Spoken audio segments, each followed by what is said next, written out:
ପୁଣି ବୈଶାଖ ପ୍ରଭୃତି ଦ୍ୱାଦଶ ମାସ ଭେଦରେ ଶ୍ରୀଜଗନ୍ନାଥଙ୍କ ଦ୍ୱାଦଶ ନାମ ଉଚ୍ଚାରଣ କରିବା ବିଧି ମଧ୍ୟ ରହିଛି।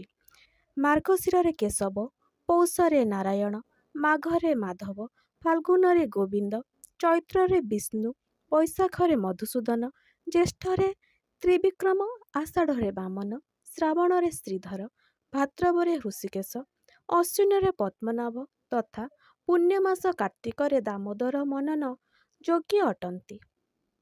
ମାସ ଭେଦରେ ଏହି ନାମ ଉଚ୍ଚାରଣର ସ୍ୱତନ୍ତ୍ର ଫଳ ରହିଥିବା କଥା ପୁରାଣ ବର୍ଣ୍ଣନାରେ ଉଲ୍ଲେଖ କରାଯାଇଛି। ଶ୍ରୀଜଗନ୍ନାଥଙ୍କଠାରେ ବହୁ ମତବାଦର ସମନ୍ୱୟ ଘଟିଥିଲେ ମଧ୍ୟ ମୂଳତଃ ସେ ବିଷ୍ଣୁ ରୂପରେ ଉପାସିତ ହୁଅନ୍ତି। ଶ୍ରୀରାମ ଓ ଶ୍ରୀକୃଷ୍ଣ ଭାବରେ ବିଭିନ୍ନ ଯାନିଯାତ୍ରାରେ ବିଶେଷ ଉତ୍ସବ ନୀତି ହୋଇଥାଏ।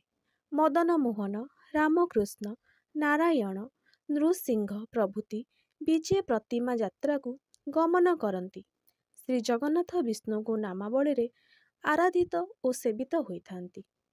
ଭଗବାନ ବିଷ୍ଣୁଙ୍କର ବୈଦିକ ନାମଗୁଡ଼ିକୁ ଛାଡ଼ିଲେ ଏକ ସହସ୍ର ନାମ ପ୍ରଥମେ ମହାଭାରତର ଶାନ୍ତି ପର୍ବରେ ଉଲ୍ଲେଖ କରାଯାଇଛି।